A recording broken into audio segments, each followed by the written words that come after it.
Hi, everyone. This is Global Podcast, your window to the world.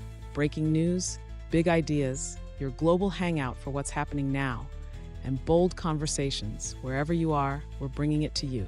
Let's get started. Okay, so today we're diving into quite the collection of headlines. Yeah. International stuff, politics, Yeah.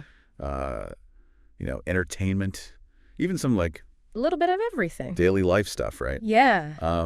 And you shared some really interesting updates. So I think the goal is to kind of like connect the dots and pull out what's really important here. Yeah, I think you've given us a really interesting snapshot of kind of what's happening in the news cycle right now. And, we can try to give some context around these seemingly very different stories. All right, well, let's start in South Korea. Okay.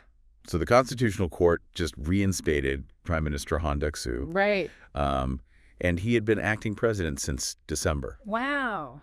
And this happened before the verdict on President Yoon's impeachment. So what's the immediate impact here? Well, I think the most interesting thing here is just how this interim decision might be perceived. Even though it's legally separate from the whole presidential impeachment thing, it inevitably kind of influences the political atmosphere and public sentiment, in the lead up to the main verdict. And it really puts a spotlight on just how stable the government is during this kind of uncertain time. Okay, so from one intense political situation to another, let's go to Wisconsin. Right. The Supreme Court race there has become the most expensive judicial election in U.S. history. I know, it's crazy. Over $73 million spent. Yeah. Liberal Judge Susan Crawford facing conservative Judge Brad Schimel.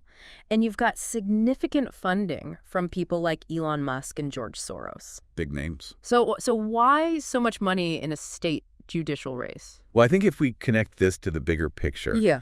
The sheer amount of money being invested highlights just how high the stakes are in these races. Right. Increasingly, these judicial races are seen as these like crucial battlegrounds with potential ramifications for key issues like abortion laws, public sector unions, voting regulations, all within the state. Right. So the money really reflects the perceived importance of these state-level decisions. It really makes you think about how these races are kind of evolving. Well, sure. Now, shifting gears completely to France. Okay. Actor Gerard Depardieu is on trial for alleged sexual assault on a film set in 2021. Right.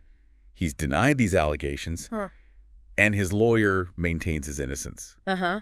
I don't know what to say about that other than it, reflects ongoing conversations about conduct within the entertainment industry and the legal processes involved in addressing these kinds of serious accusations. Yeah, I think regardless of the outcome, it keeps these important discussions, in the public eye. Right. Let's move to Australia now. Okay. Rugby league fans might be surprised to hear that Daly Cherry Evans, Yeah. 36-year-old captain of the Manly Sea Eagles, has announced he'll be leaving at the end of 2025. Wow. He even turned down a $1.5 million contract extension live on TV. That's a bold move. It's quite a public declaration. Yeah. I mean, big statement. So Yeah. what do you think? Well, I think what's really fascinating here is the just unusual level of transparency, right?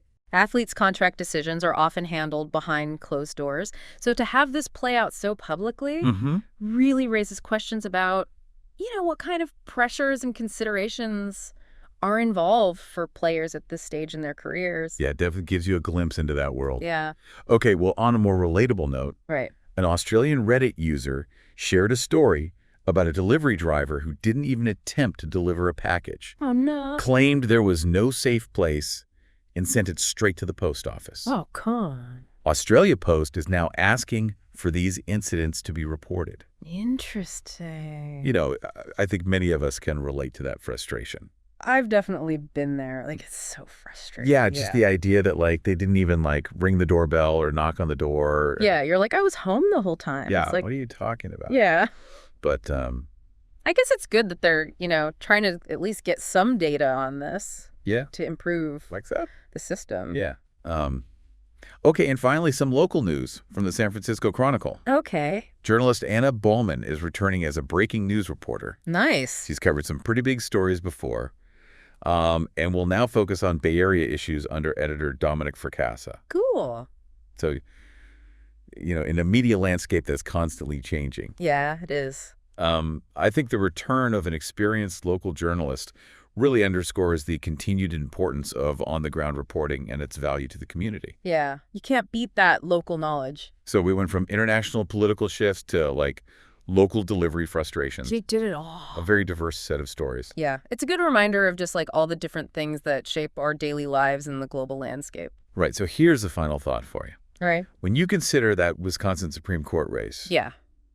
what are the potential long-term consequences of these, like, crazy expensive judicial elections on the impartiality and public perception of the courts? And, thinking back to Daley Cherry Evans's very public decision, what does that tell us about the evolving relationship between athletes, their teams, and their fans? That's a good one. Thanks for taking this deep dive with us. My pleasure. See ya. See you later.